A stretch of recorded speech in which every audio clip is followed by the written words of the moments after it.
John, welcome to New Zealand, and thank you for joining us on the programme today. Marley and Me, of course, huge hit film, huge hit book. Is it weird to see your life portrayed on the big screen by huge Hollywood stars? Yeah, weird is the right word. Surreal is another word that comes to mind.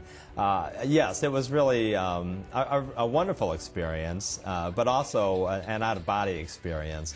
I can't impress upon you how oddly surreal it was to be on the movie set and be standing behind the cameras and watching these two very famous actors, Owen Wilson as me and Jennifer Aniston as my wife, acting out scenes from our marriage and our life, and dressed exactly as we dressed, with a house that looked almost identical to our house, and the exact same car that we used to drive. It really felt like we had left the planet. The film is obviously partly about your relationship with your neurotic dog, and yes, there won't be a pet owner on the planet who doesn't relate to that. And yet, the thing that really comes across is that you learned so much from Marley. Well, that's right. It's really a story of it's a journey. You know, it's a story of two newlyweds starting out, basically clueless kids, young adults. We didn't know what we were doing, and we get married and get this little house, and we bring home this puppy. And really, I call him jokingly the world's worst dog, and in many ways he was. He was certainly the world's most hyperactive dog.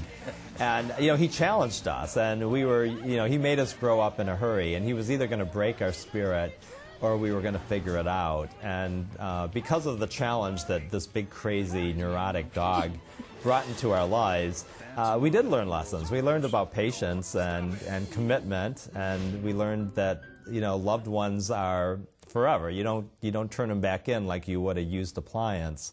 That, you know, when you bring somebody into your family, you stick with them through thick and thin, and you accept them for what they are, flaws and all. And believe me, Marley had a lot of flaws.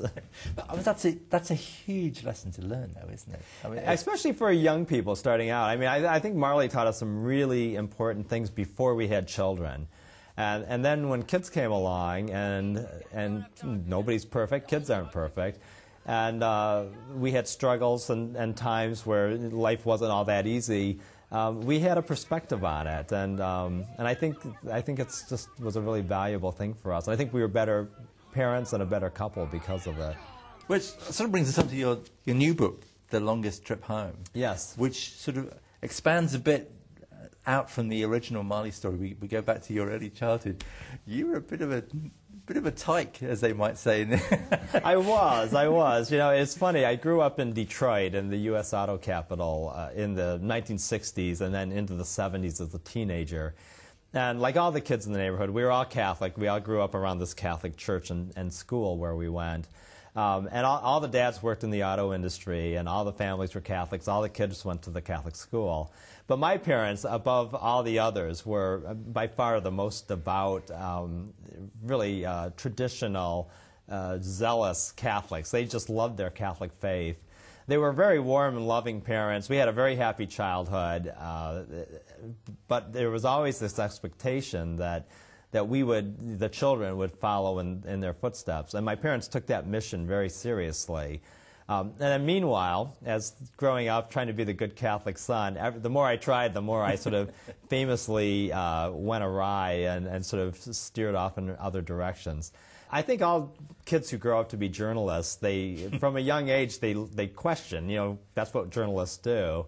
And so I remember even as a little boy, like lying out in the backyard looking up at the stars and thinking about what they taught us at school, that only little Catholic boys and girls got to go to heaven, and that God was all-knowing and all-merciful and all-loving.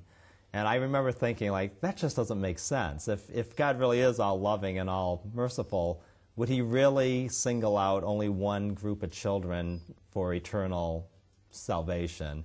And so I was asking these questions quite young, and then as I went forward in life, they just grew. At one point you talk about you hadn't really become estranged from your parents, but you say it was like there was a glass barrier. You could see them and they could see you, but you weren't touching anything that really mattered. That's right. That's right. You know, as I grew up and grew away from them, I for many years, I kind of hid it from them. I wanted them to believe that I was the good Catholic son they wanted me to be. It was really as a young adult, not even all that young, probably going on 30, that I had now met my wife, Jenny. We were dating and falling in love. And she was the one who pointed it out. I call her famously non-Catholic, you know. And she goes, you know, you're almost 30 years old and you're still lying to your parents about going to Mass on Sunday. You know, what's up with that? And I realized that I really needed to be honest with them. I respected them too much to not be. So I finally did find it to be honest about who I was, and really nothing to be ashamed of, except that I didn't embrace the faith like they did. And they tried to understand, but we really did go into this long period of small talk, of years of just talking about the weather and the garden and everything except what really mattered, and it was our relationship and the way religion and faith had sort of had estranged us in a way. It's a fascinating story because you can see you growing as a person as the story progresses. And at the end, when your parents are elderly and your dad's dying, yes, that's painfully honest. I mean, it is. I mean, when I tell the story of this book, I often make a circle in the air. The story begins with me as a little boy in our childhood home outside Detroit.